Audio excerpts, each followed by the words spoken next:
Beda dengan orang yang beriman. Kalau beriman sudah menancap di dalam tubuhnya, ya, di dalam keimanannya, dia tidak akan takut yang namanya hal demikian, ya. Dia hanya takut kepada Allah Subhanahu wa ta'ala. Itulah akibat dari ketika dia mencintai selain daripada Allah Subhanahu wa ta'ala, ya. Contoh lagi, orang yang takut kalau hartanya hilang, ya. Saking takutnya itu harta ditaruh di dalam tas, ya. Tasnya ditaruh di dalam laci, lacinya diletakkan di dalam lemari, lemarinya di dalam kamar, kamarnya di dalam rumah, rumahnya di dalam pagar, dan semuanya digembok. Dia takut kalau ada yang mencuri. Padahal kalau seandainya dia tahu kalau dia sudah mengunci pintu, kemudian dia bertawakal kepada Allah dan dia tidak takut akan kehilangan, maka dia tidak akan dihantui rasa takut yang seperti ini, ya. Dia tidak akan dihantui oleh rasa takut seperti ini. Bahkan dia bisa tenang, ya. Saya sudah kunci, saya sudah berikhtiar untuk menggembok pintu saya, dan sekarang saya tawakal kepada Allah. Kalaupun kehilangan, berarti ada sesuatu yang memang bukan milik kita. Ada sesuatu, kalau itu berupa harta, ada harta bukan milik kita yang belum dizakati atau belum disedekahkan. Mungkin itu cara Allah untuk membersihkan harta kita, karena tidak semua harta yang kita miliki itu milik kita. Terkadang dengan paksaan supaya kita sadar tidak semua milik kita. Ya, tidak semua milik kita. Oleh karena itu, berbagi itu merupakan tameng buat harta kita, ya. Itu yang pertama. Orang yang mencintai selain daripada Allah disiksa dengan hal ini. Yang pertama, kalau dia takut selain daripada Allah Subhanahu wa ta'ala, akan dikuasai atasnya.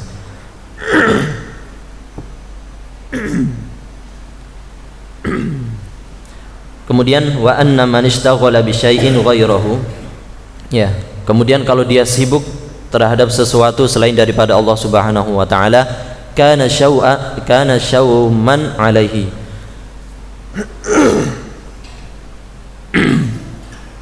barang siapa yang sibuk, ya, memikirkan sesuatu daripada Allah Subhanahu wa taala, maka dia dihantui rasa kesialan, ya. Dihantui rasa kesialan, ya.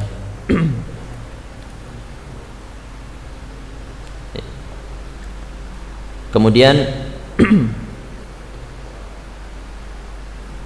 wa man athara ghairahu alaihi lam yubarik fihi, barang siapa yang mendahulukan selain daripada Allah Subhanahu wa taala, lam yubarik fihi, ya. Barang siapa yang mendahulukan sesuatu selain daripada Allah Subhanahu wa ta'ala, maka lam yubarik fihi, kata beliau, tidak akan diberkahi pekerjaannya. Sudah tiba adzan, hayya 'ala shalah, hayya 'alal falah, sampai Allahu akbar yang terakhir,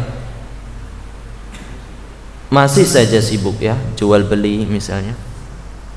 Kalau dia tukang kayu, masih saja pegang kayu, masih saja megang palu untuk mengerjakan mebelnya, padahal Allah sudah mengatakan, ayo kita sholat, ayo kita menuju kemenangan.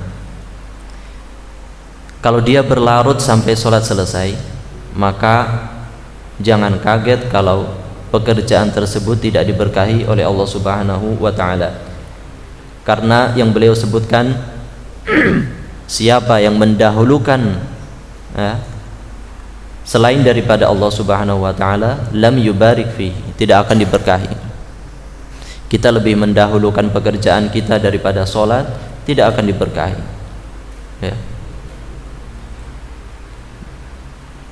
Kita mendahulukan jual beli kita, ya, padahal azan atau khotib sudah naik mimbar, masih saja jualan misalnya, itu tidak akan diberkahi, ya. Betapa banyak tujar atau orang yang pedagang, ya, dia udah puluhan tahun sudah berjualan, akan tetapi hidupnya sama aja, naik cuman beberapa persen saja, ya. Padahal seharusnya kalau dia sudah menunaikan hak manusia, ya, dan dia juga sudah menunaikan hak Allah Subhanahu wa taala, itu tijarah naik, ya. Sebagaimana yang Rasul dan para sahabat praktekkan.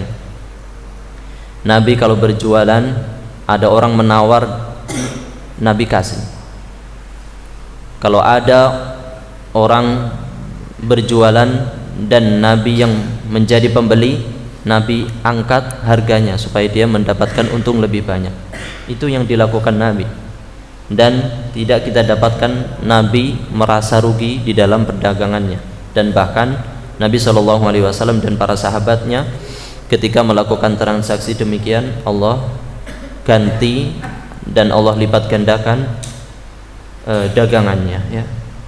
Kalau sudah hak manusia ditunaikan, hak Allah Subhanahu wa taala juga ditunaikan, maka seharusnya dagangan itu naik dan diberkahi. Kalau tidak diberkahi, berarti ada yang salah di dalam muamalah kita kepada manusia dan kepada Allah Subhanahu wa taala, ya. Wa man athara ghairahu alaihi lam yubarik fihi wa man arda ghairahu bi sakhatihi askhatahu alaihi walabud, ya. Dan barang siapa yang membuat ridho selain daripada Allah Subhanahu wa taala dengan kemurkaannya, maka Allah akan murka kepadanya, dan kata beliau walabud, dan harus dimurkai, ya.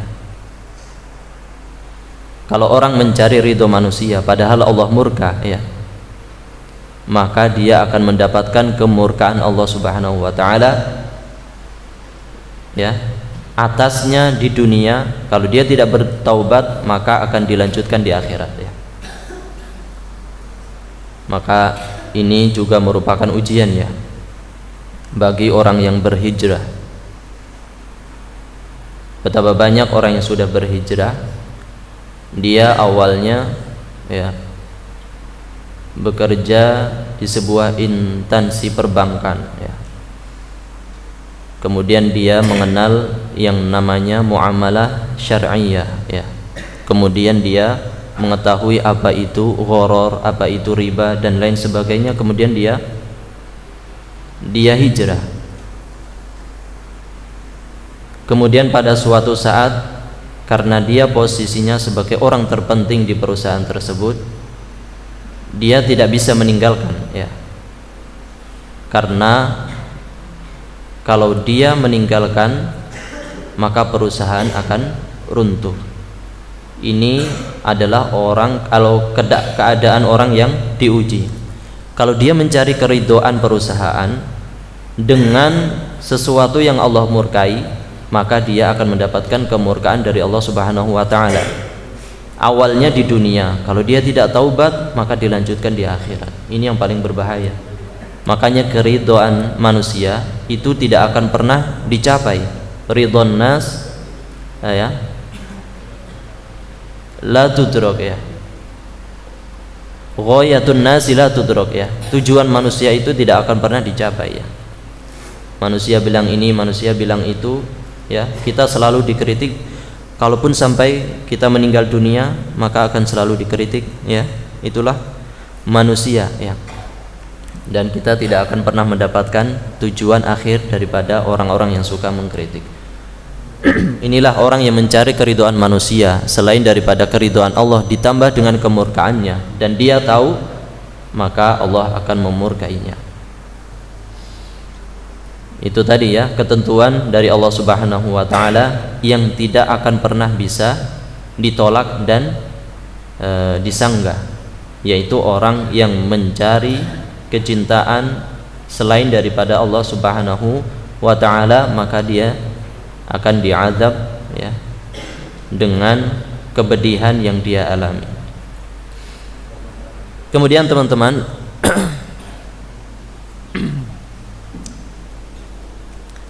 kemudian yang kedua dari keistiqomahan hati ya.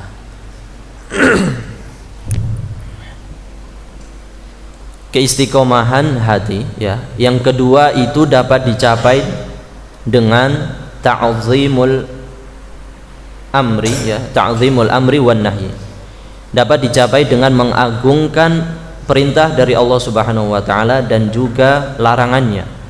Wa huwa nasyi'un an ta'zimil amiri an-nahi, dan itu tumbuh rasa pengagungan itu ketika seorang ya mengagungkan orang yang memerintahkan atau mengagungkan Allah Subhanahu wa taala sebagai zat yang maha memerintah dan yang maha melarang ya.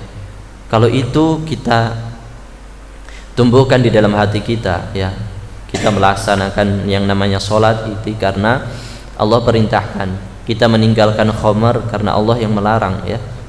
Tanpa dasar selain daripada itu, maka kita sudah masuk dalam keistiqomahan hati. Fa innallaha zamma karena sesungguhnya ya Allah itu merendahkan man la yu'azzim amrahu wa nahyahu, merendahkan orang yang tidak mengagungkan perintahnya dan larangannya. Qala subhanahu wa ta'ala ma lakum la tarjuna lillahi waqara, kenapa kalian tidak mengagungkan Allah Subhanahu wa ta'ala. Wa man ahsanu qaul syekhona ya, di sini disebutkan perkataan Ibnu Taimiyah. Kalau di dalam kitab yang lain dijelaskan perkataan ini adalah perkataan Abdullah bin Abbas radhiyallahu anhuma. Kata beliau tentang mengagungkan perintah dan larangan, wa an la yu'aridha bi tarakhusin jabin. Yang pertama, tidak bertentangan dengan yang namanya rukhsah. Contohnya ya, contohnya seorang kalau sudah pusing memikirkan banyak sekali hutang, ditambah lagi keluarganya berantakan, jalan yang paling mudah bagi dia menurut dia adalah minum khamr misalnya, karena dengan meminum khamr pikirannya akan melayang dan melenyapkan masalah-masalah yang dia hadapi ya. Masalah yang dia hadapi bisa hilang dengan kalau dia meminum khamr. Sedangkan khamr ini adalah hak Allah Subhanahu wa taala untuk diharamkan. Oleh karena itu kata beliau la yu'aridhu bi tarakhusin jafin, tidak bertentangan dengan rukhsah ya. Kalau dia bertentangan dengan rukhsah, meskipun itu ya menghilangkan sakit jiwa misalnya, menghilangkan stres, menghilangkan stroke misalnya, kalau dia bertentangan dengan syariat atau bertentangan dengan rukhsah yang kering. Apa rukhsah yang kering itu?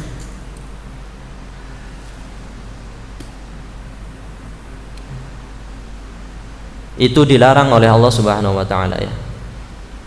Contohnya itu tadi ya, cara untuk menghilangkan stres dengan minum khamr ya, dengan apa lagi, minum sabu-sabu misalnya, atau dengan membakar lem Alteco kemudian dihisap misalnya.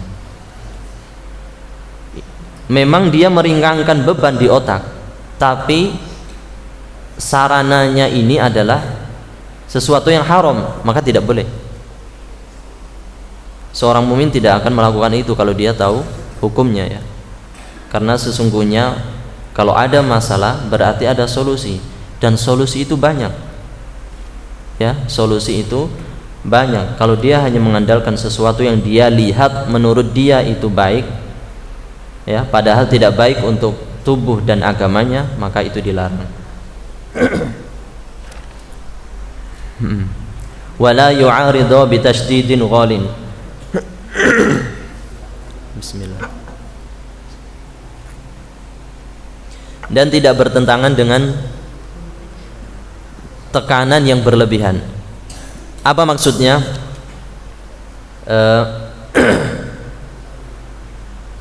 Hendaknya seorang mukmin ya itu mengambil perintah Allah Subhanahu wa taala dengan penerimaan yang baik ya. Tidak tasydid atau berlebihan ya, atau tidak ghulu atau tidak berlebihan ya. Seperti seorang ketika mendatangi atau bertanya tentang ibadah Nabi sallallahu alaihi wasallam. Bagaimana ibadah Nabi itu bagaimana? Salat lailnya bagaimana? Puasanya bagaimana?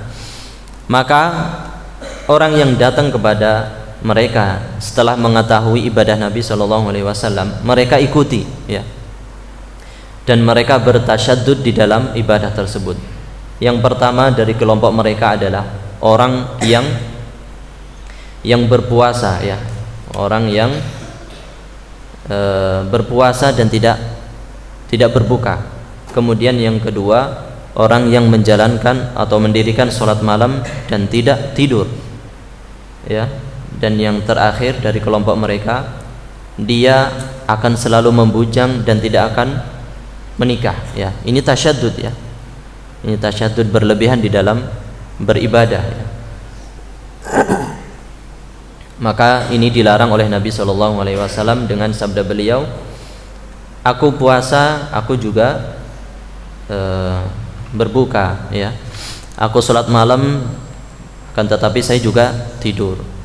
Saya juga menikahi perempuan. Faman raghiba an sunnati falaysa minni. Barang siapa yang benci terhadap sunnahku, maka dia bukan golonganku ya. Itulah makna daripada wala yu'aridu bitasydidin ghalin. Tidak bertentangan ya. Ta'zimul amr, mengagungkan perintah itu tidak bertentangan dengan sesuatu yang tasydid ya, berlebihan ya, sesuatu yang berlebihan ya. Kalau berlebihan maka itu dilarang. Wala yahmila ala illatin tuhinul inqiyad, dan tidak dibawa kepada sesuatu yang itu merupakan bentuk pelemahan terhadap keyakinan. Contohnya apa teman-teman? Contohnya tentang ayat ya. Inni la udhi'u amala 'amilin minkum min dzakarin aw untha ya. Kata Allah Subhanahu wa taala, saya tidak menyia-nyiakan ya amal soleh yang dilakukan oleh orang yang melakukan soleh di antara orang yang melakukan amal soleh di antara kalian dari kalangan laki-laki dan perempuan ya.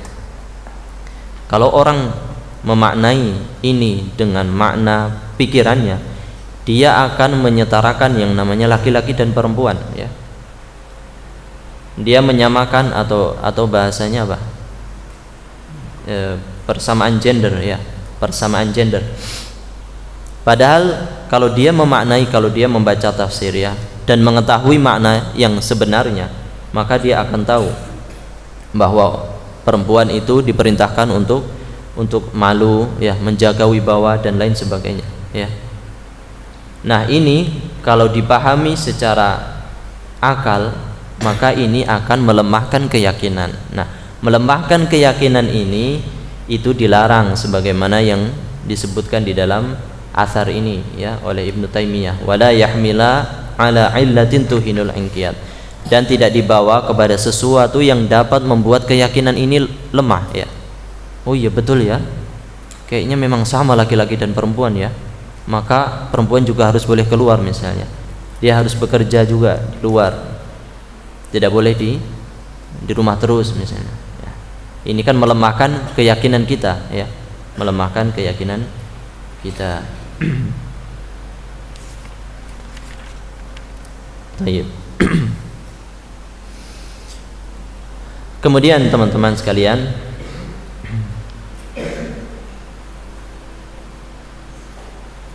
ada yang namanya tanda-tanda orang yang mengagungkan perintah Allah Subhanahu wa taala. Fa'alamatut ta'zimi lil awamiri ri'ayatu awqatiha. Yang pertama adalah menjaga waktunya ya. Seperti salat, Allah Subhanahu wa taala menyebutkan inna sholata kanat 'alal mu'minina kitaban mauquta. Sesungguhnya Salat untuk orang-orang mukmin itu sudah ditentukan waktunya, ya. Nah, tanda orang yang mengagungkan perintah Allah itu ketika dia melaksanakan salat tepat pada waktunya. Kalau sudah azan dia berada di shaf, ya, sudah melakukan salat sunnah, kemudian melakukan salat wajib berjamaah, maka ini adalah salah satu contoh orang yang mengagungkan perintah Allah Subhanahu wa taala. Bahkan sebaliknya, kalau orang yang suka menunda-nunda, maka dia dicap sebagai orang munafik, ya. Yang suka mengakhirkan zuhur sampai ke asar, ya. Sudah waktunya asar dia capek kemudian tidur, nanti saja sholat ketika menjelang maghrib. Maghrib sudah kecapean lagi, ditunda sampai menjelang isya. Kalau dia demikian terus dan dia tidak merubah posisinya menjadi lebih baik, maka dikhawatirkan dia masuk ke dalam kategori orang-orang yang munafik, ya. Wa idza qamu ila sholati qamu kusala, dan apabila orang-orang munafik itu mengerjakan sholat, qamu kusala, mereka mengerjakan sholat dengan rasa malas, ya. Itu tadi di antara bentuk tafsirnya, mereka suka mengakhirkan waktu sholat, padahal tidak ada sesuatu yang membuat mereka harus mengakhirkan waktu sholat. Misalnya jamak takhir, ya, atau ketika setelah sholat atau sholat isya ada diskusi penting untuk masalah negara atau kota yang memerlukan solusi segera, nah, misalnya diakhirkan sholatnya. Kalau tidak ada yang seperti ini dan dia jahid atau menggampangkan, maka dikhawatirkan dia masuk dalam kategori orang yang munafik. Na'udzubillahi min dzalik. Fa'alamatul ta'zim, yang pertama, tanda orang yang mengagungkan perintah Allah adalah menjaga waktunya tepat waktu, wa hududiha, dan batas-batasnya, wa taftishu ala arkaniha, dan memperhatikan rukun-rukunnya, wa wajibatiha wa kamaliha, dan kewajibannya dan kesempurnaannya, ya. Wal hirsu ala tahiniha fi awqatiha, dan senantiasa semangat untuk mengerjakannya di awal waktu, ya.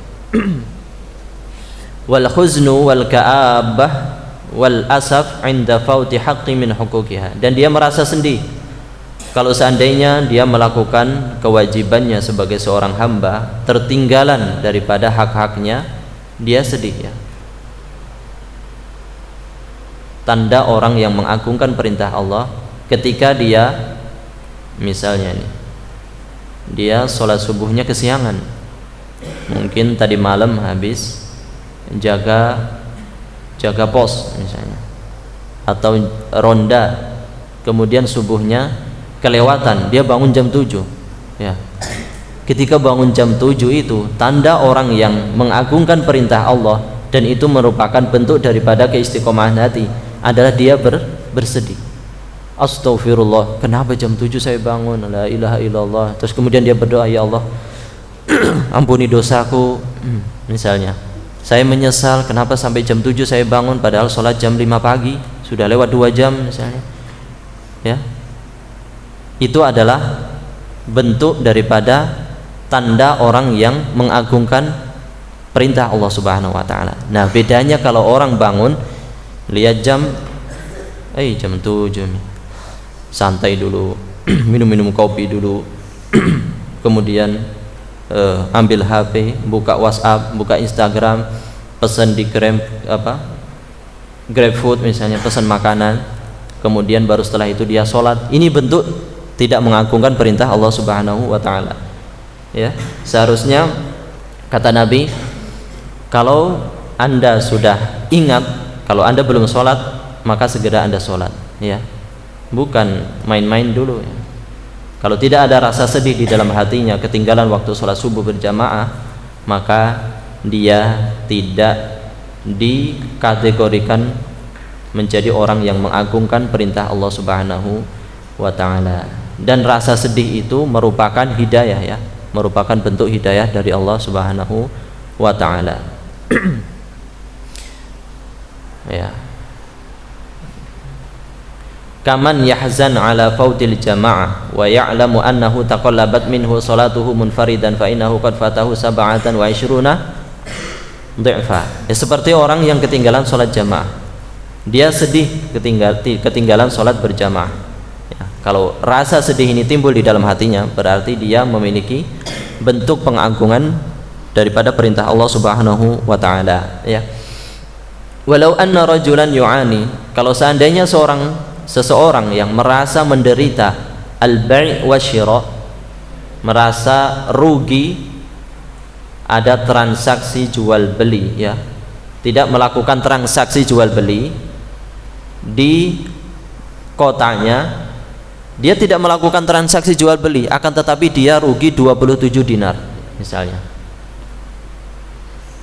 min ghairi safarin wala masyaqqatin, dia rugi 27 dinar ini tanpa melakukan perjalanan harus transaksi dengan orang lain, harus melakukan perjalanan yang membuat dia susah, akan tetapi dia rugi dengan kerugian 27 dinar, ya. La akala yadaihi nadaman wa asafa, maka dia akan menggigit jarinya sebagai tanda penyesalan, ya, dan rasa kesedihan yang mendalam.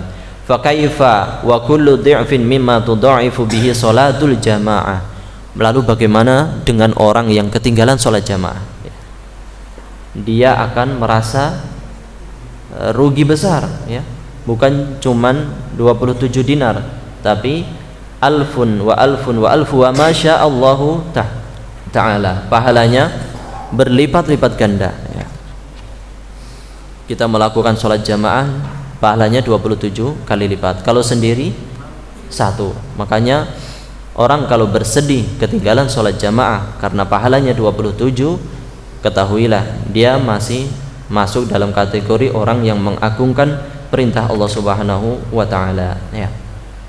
Kalau tidak ada kesedihan, maka dia bukan bagian dari orang yang mengagungkan perintah Allah, ya.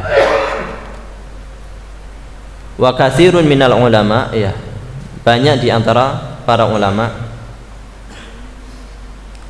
la sholata lahu wa huwa baridul qalbi, ya, tidak ada salat bagi orang yang hatinya lemah, farighun min hadhil musibah, ya, kosong daripada musibah ini. Apa musibahnya?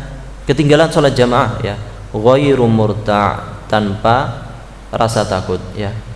Fa hadza 'adamu ta'zimi amrillahi ta'ala fi qalbihi. Inilah orang yang tidak mengagungkan perintah Allah Subhanahu wa taala. Dia tidak sedih ketinggalan salat jamaah, santai, ya. Tidak ada rasa sedih di dalam hatinya ketinggalan pahala tersebut. Kita ini diuji, teman-teman, ya. Sebagai seorang mukmin itu pasti diuji. Kalau seandainya Allah tampilkan pahala 27 itu dalam bentuk rumah, ya, mungkin tidak cukup ini masjid. Kalau satu shaf ini ada 20 orang, ya, semuanya tidak ketinggalan sholat jamaah. Bayangkan kalau ada 20 rumah di sini, kita mau ditaruh di mana, ya. Akan tetapi 27 ini dalam bentuk sawab, dalam bentuk pahala yang tidak kelihatan.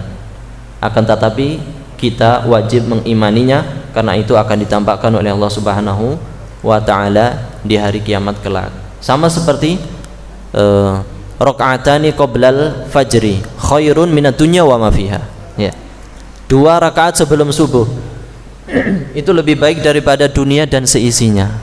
Itu Allah sampaikan ini dalam bentuk pahala. Coba bayangkan kalau dalam bentuk betul-betul bumi. Kita ada 30 orang, semuanya sholat 2 rakaat sebelum subuh. Allah kasih masing-masing satu bumi misalnya. 30 orang dapat satu bumi. Lalu kita sholat di mana nanti? Tidak di bumi lagi, karena penuh dengan bumi.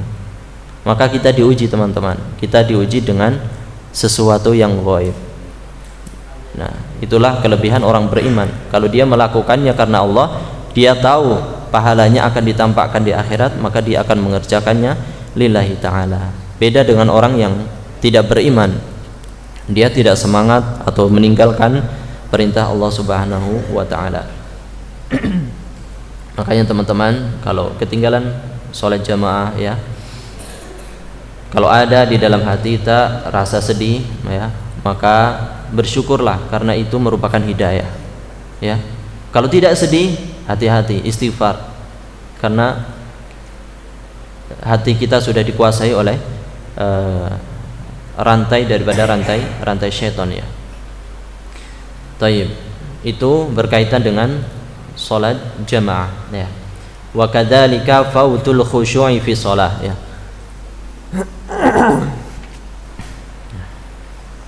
Wa kadzalikal fautul khusyu' fi shalah. Kemudian kita masuk ke bagian tentang khusyuk di dalam salat. Kalau yang tadi berkaitan dengan salatul jamaah, sekarang kita masuk dalam khusyuk di dalam salat. Wa kadzalika fautul khusyu'i fi shalah wa hudhurul qalb. Adapun ketinggalan salat khusyuk atau salat dalam keadaan khusyuk di dalam salat, wa hudhuril qalb, dan kehadiran hati fiha baina yadayir rabbi tabaraka wa ta'ala huwa ruhuha wa lubuha, yang dimana khusyuk di dalam salat, ya, dan hadirnya hati merupakan lub, inti daripada ibadah salat. Fa salatun bila khusyuk, kata beliau, adapun salat tanpa kekhusyuan, wala khudurin dan tanpa hadirnya hati, kabadanin mayyitin la ruha fihi, seperti badan yang sudah menjadi mayit, tidak ada ruh di dalamnya.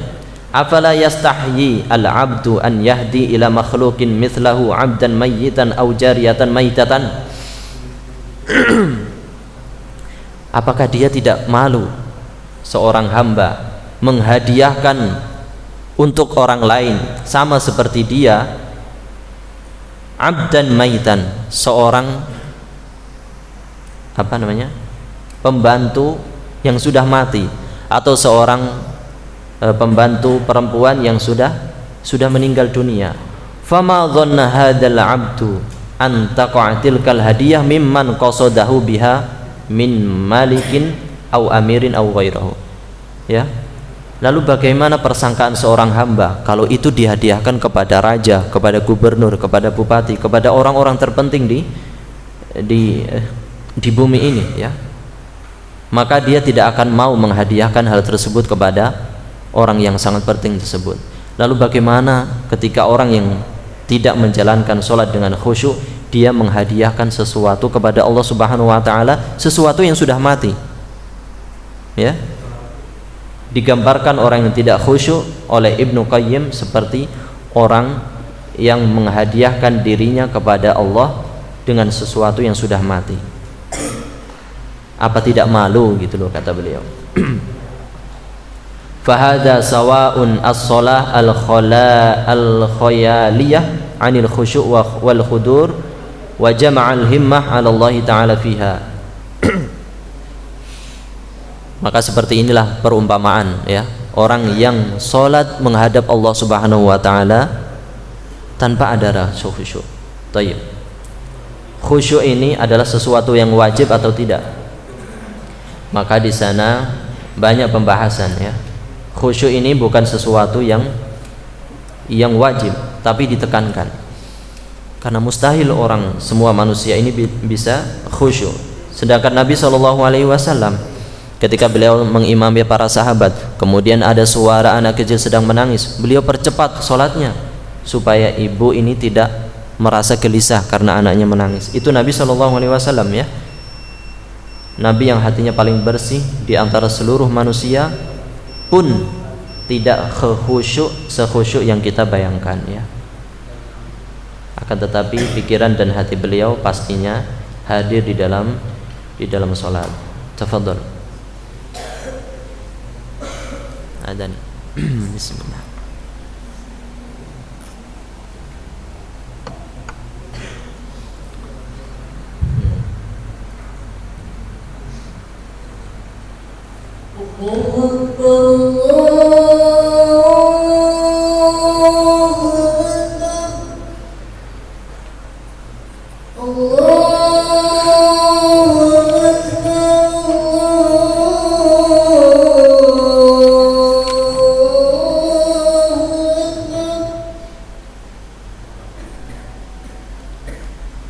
Amen. Alhamdulillah,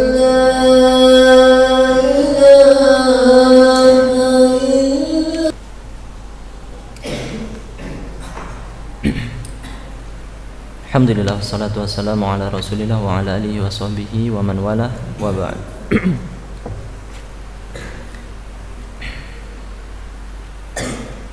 Taib teman-teman, berkaitan dengan khusyuk, Nabi SAW ya juga memiliki rasa iba terhadap orang lain ketika beliau melakukan sholat. Ini bertanda bahwa semua manusia tidak bisa khusyuk 100% ya, tidak bisa khusyuk 100%, karena dia memiliki telinga, memiliki pemikiran, memiliki pikiran ya, memiliki kode atau sesuatu yang dapat membuat dia tiba-tiba tersadarkan ya, itu tidak bisa. Oleh karena itu khusyuk ini bukanlah rukun daripada rukun sholat ya. Dia bukan rukun sholat, akan tetapi ditekankan untuk khusyuk, karena kapan kita khusyuk maka sholat kita bisa sempurna. Oleh karena itu Nabi SAW bersabda, innal abda la yusalli sholata, sesungguhnya seorang hamba ketika melakukan sholat, wa ma kutiba lahu illa nisfuha, dan tidak dicatat untuk dia pahalanya kecuali nisfuha, separohnya saja, au thuluthuha, atau sepertiganya, au rubu'uha, atau seperempatnya, au khumsuha, atau seperlimanya, hatta balagha usyruha ya, sampai dia mencapai presentasi daripada sholatnya sebanyak 10% ya. Betapa banyak kita melakukan sholat, tiba-tiba salam baru sadar ya, assalamualaikum, imam bilang itu baru sadar, oh iya ternyata kita sholat ya. Itu sering terjadi kan? Itu karena kita tidak khusyuk ya. Dan khusyuk itu bertingkat-tingkat. Ada yang khusyuknya separuh daripada sholatnya sehingga dia mendapatkan separuh daripada pahala. Ada yang 4 rakaat sholat isya, keempat-empatnya tidak khusyuk ya. Dia cuma mendapatkan 1/10-nya ya, sesuai dengan tingkat kekhusyuan yang dia lakukan ya. Baik teman-teman, seharusnya kita selesai hari ini ya tentang keistiqomahan hati, dan kita bisa masuk ke dalam dalailu ta'zimil amri wan nahyi ya, bentuk atau bukti pengagungan perintah dan larangan Allah Subhanahu wa taala. Insyaallah akan kita lanjutkan pekan depan tentang keistiqomahan hati ya. Dan saya sampaikan kepada teman-teman semua, kita di sini masih belajar ya. Saya juga masih belajar, bukan berarti saya yang terbaik di antara teman-teman ya. Lastu bi khairikum, bukan saya menjadi orang yang terbaik di antara teman-teman. Akan tetapi Allah kasih iming-iming di dalam surah Fussilat, wa man ahsanu qawlan mimman da'a ila Allahi wa 'amila sholihan. Siapakah yang lebih baik perkataannya daripada orang yang menyeru kepada Allah Subhanahu wa taala. Inilah motivasi buat para dai agar senantiasa berdakwah ya. Kalau tidak ada iming-iming seperti ini, kita tidak semangat dalam berdakwah ya. Belum lagi ditambah di akhirat akan ditambah derajatnya sebanyak orang-orang yang mengikuti ajaran kita atau mengikuti sesuatu yang kita ajarkan, itu akan menambah derajat kita di akhirat kelak ya. Kalau tidak ada motivasi seperti ini, kita tidak semangat. Akan tetapi teman-teman, di sana juga ada ancaman bagi orang yang cuma bisa berkata tapi tidak bisa mempraktekkan ya. Cuma bisa berbicara di dalam forum tapi tidak mau mempraktekkan. Ayo kita berpuasa, ayo kita sholat malam, ayo kita meninggikan celana, jangan sampai melebihi mata kaki misalnya, tapi dia masih melakukan itu semua. Ini dapat ancaman dari Allah Subhanahu wa ta'ala. Yang paling minimal adalah kaburuk maqtan 'indallahi an taqulu ma la taf'alun ya. Cukup dicatat sebagai seorang yang berdosa, kamu memerintahkan akan tetapi kamu tidak melakukan. Dan Allah juga mencap kita sebagai orang-orang yang ya di orang yang tidak berakal ya. Atamuruna an-nasa bil birri wa tansawna anfusakum wa antum tatluna kitab afala ta'qilun, kata Allah. Apakah kau tidak berpikir, kau memerintahkan orang lain tapi kau sendiri lupa atas apa yang kau perintahkan. Itulah ancamannya banyak ya. Selain daripada pahala yang Allah perintahkan yang diberikan sangat banyak, juga ancaman juga bisa didapatkan oleh orang yang menyeru kebaikan. Mohon doanya semoga bisa istiqomah dan apa yang bisa kita sampaikan ini mudah-mudahan bermanfaat dan menambah timbangan amalan soleh kita di akhirat kelak dan mengampuni dosa-dosa kita semua. Kita akhiri dengan membaca doa kafaratul majlis. Subhanallah wa bihamdika asyhadu an la ilaha illa anta astaghfiruka wa atubu ilaik. Wassalamualaikum warahmatullahi wabarakatuh.